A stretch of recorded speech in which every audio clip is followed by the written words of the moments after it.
Kemudian kita masuk pada ayat 71.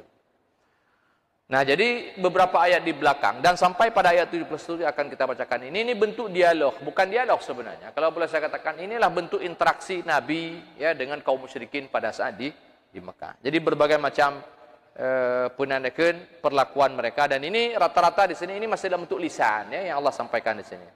Jadi mereka bilang begini, nanti Nabi diperintahkan Allah untuk jawab begini dan seterusnya.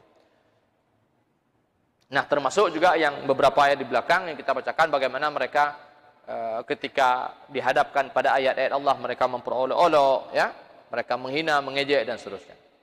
Nah, sampai kemudian dikatakan di sini kata Imam As-Suddi, qala al-musyrikun lil mu'minin ittabi'u sabilana watruku dina Muhammad. Kan?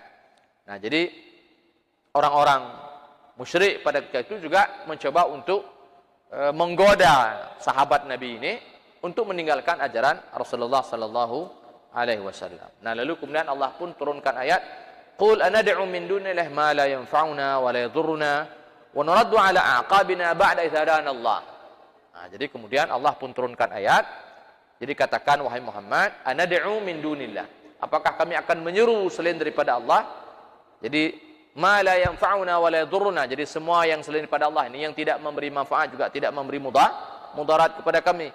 Wa nuraddu ala aqabina, dan mengembalikan kami kepada kondisi kami sebelum kami Islam, sebelum kami mendapat petunjuk daripada Allah Subhanahu. Ba'da idh hadana Allah, setelah Allah memberi petunjuk kepada kami. Nah, di sini kan Allah menjelaskan ini ya tentang apa yang mereka seru kepadanya, itu berupa suatu jadi selain daripada Allah Subhanahu wa taala ya. Jadi Allah memerintahkan Nabi untuk memberi jawaban sedemikian rupa.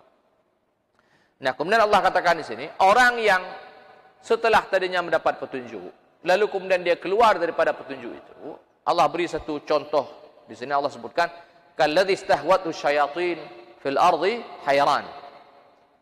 Lahu ashabu yad'una ila al-hudatina. Nah, jadi orang yang tadinya mendapat petunjuk, kalau sekiranya dia keluar dari petunjuk itu, persis seperti orang yang dia dipanggil oleh syaitan, dia ditarik oleh syaitan, ya, dibawa oleh syaitan. Lalu kemudian dalam kondisi dia ditarik oleh syaitan dari teman-temannya. Nah, kemudian nanti teman-temannya panggil, ya fulan, datanglah kepada kami. Ya, saya sebutkan sini, ya. Ilal huda, itina ilal huda. Jadi datang kemari. Jadi teman-temannya yang tadi sama-sama beriman itu memanggil dia. Sementara dia juga dipanggil oleh syaitan. Dia sekarang sudah berada di tengah-tengah ini. Nah, ya, di antara temannya tadi yang beriman dengan temannya yang yang syaitan ini. Dia sekarang posisi berada di tengah-tengah. Dalam keadaan kebingungan dikatakan, heran. Di sini memanggil kepada petunjuk dan di sini dia digoda oleh syaitan. Dia keluar, dan ini kata para ulama, ini kondisi kebanyakan manusia. Jadi ini yang namanya hidup di persimpangan ini. Nah, maka udip harus pilih. Ya. Jadi hidup harus pilih. Jadi tidak ada cerita di sini para hadirin. Ini bukan nanti pada akhirnya menjadi manzilah baina manzilatain. Untuk di dunia kita boleh bilang manzilah baina manzilatain. Jadi tempat di antara dua tempat. Tapi di surga di akhirat nanti tidak ada begini. Dia kalau tidak surga ya neraka. Tidak ada tiga tempat. Ya. Dan ini Allah memberi, ini orang yang keluar daripada petunjuk, Allah beri perumpamaan. Ya. Dan sekali saya katakan bahwa ini kebanyakan manusia. Jadi kita selalu dalam keadaan digoda ini. Sekali kita ditarik oleh para malaikat kepada kebaikan, dan sekali kita ditarik oleh syaitan kepada keburukan. Ya, dan Allah memberi dua potensi itu dalam manusia. Jadi untuk menuju kepada kebaikan dan juga untuk mengikuti keburukan. Nah, dan di sini kita juga sering mengatakan, nah disinilah perlu teman-teman yang baik, ya, supaya ada kekuatan lebih dalam diri kita ini untuk menarik kembali kita kepada kebaikan. Nah, disinilah akal ini harus betul-betul bersih, hati harus betul-betul bersih. Supaya apa? Supaya syaitan yang menarik ini dia tidak memiliki kekuatan untuk yang cukup untuk menarik kita kepadanya. Dan Allah di sini kan menyebutkan di atas, ya, qul nad'u min dunillahi ma la yanfa'u wa la yadurna. Ini ungkapan sederhana untuk menjelaskan kepada apa mereka menarik ini, ya. Dan di sini kalau orang akalnya tidak berfungsi, dia akan mudah ditarik kemari. Jadi dia akan ditarik kepada ma la yanfa'una wa la yadurruna. Dia ditarik kepada yang tidak memberi manfaat kepada kami dan juga tidak memberi mudarat kepada kami. Dia ditarik kepada selain daripada Allah Subhanahu wa taala. Tapi Allah akan beri penjelasan bahwa kamu ditarik kepada yang tidak memberi manfaat, kepadamu juga tidak memberi mudarat. Allah jelaskan tentang Tuhan itu secara sederhana melalui ilmu akal. Nah, jadi akal ini juga harus hidup pada seorang. Jadi ketika akal ini mati, maka orang mudah ditarik.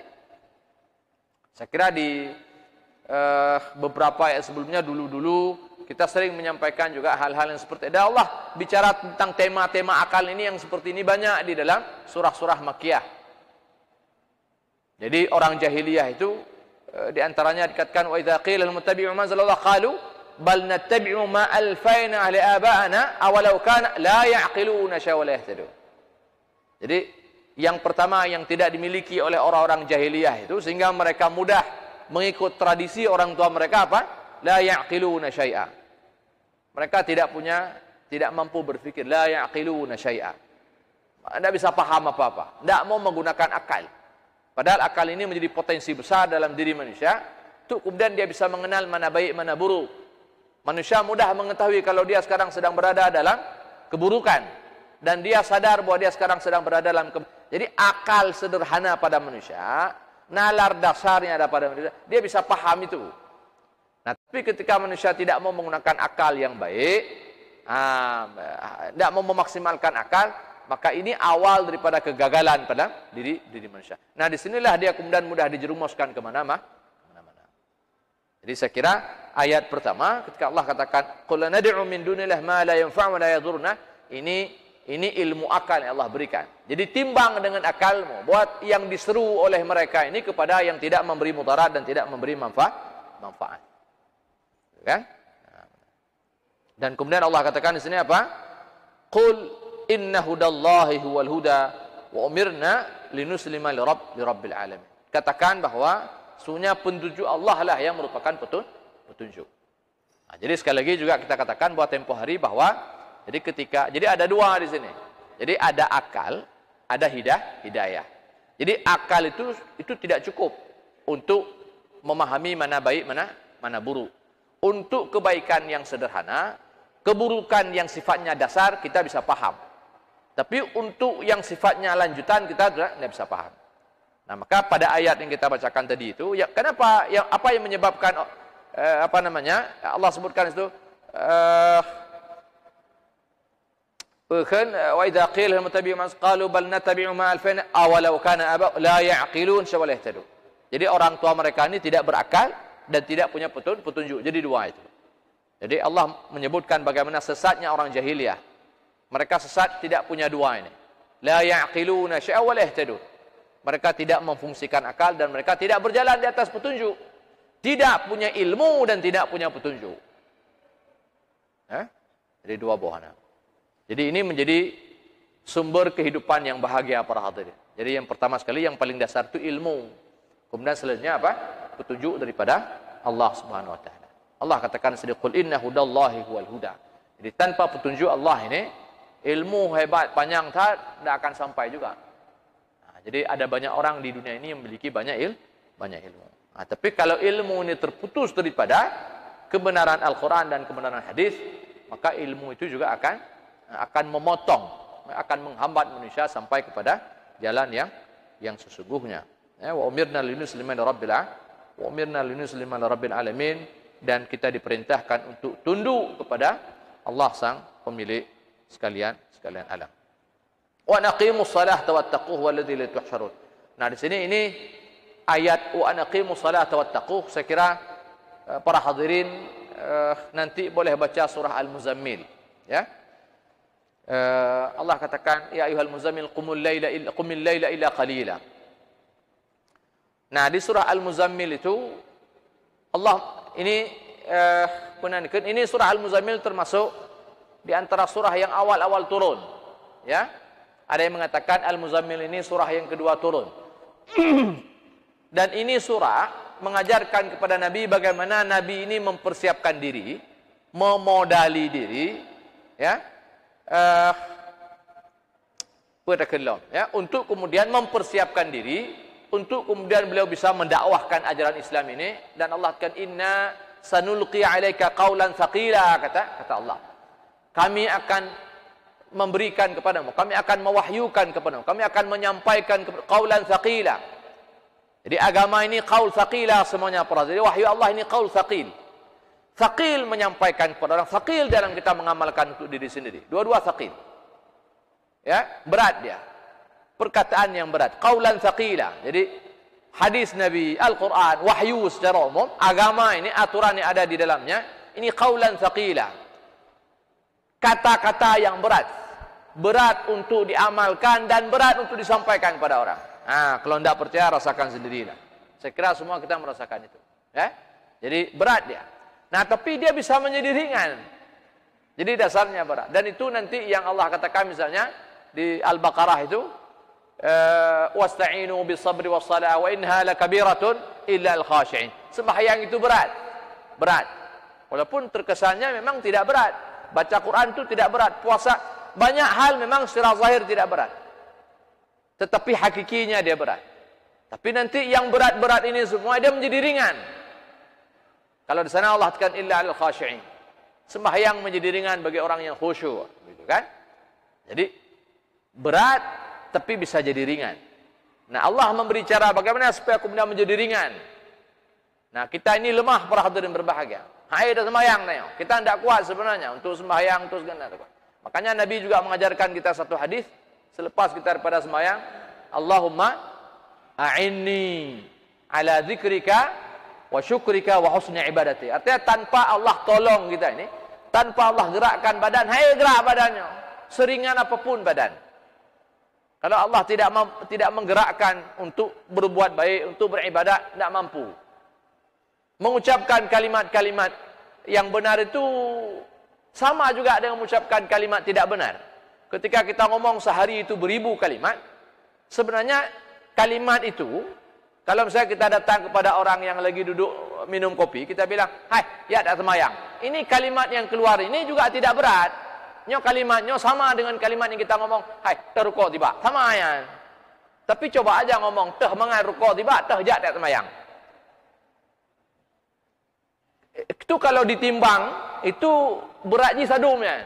Kalau misalnya ada yang nimbang kalimat itu, ada mesin penimbang, itu kalau ditimbang, itu sadumnya, sama itu ukurannya. Dah rukuk tiba, jak temayang, sama itu. Tapi ci praktek ternyata. Mangata tribega je tekan tah rukuk tiba, kalau menteh tiga tekan jak tak temayang. Adapun mana? Baik pi rukuk. Balik. Pu pi rukuk tapi. Katuham tong pi rukuk. Ci ke menan tiga. Kalimatnya tidak panjang itu, tapi untuk tekan kalimat pu pi rukuk lang kau tok.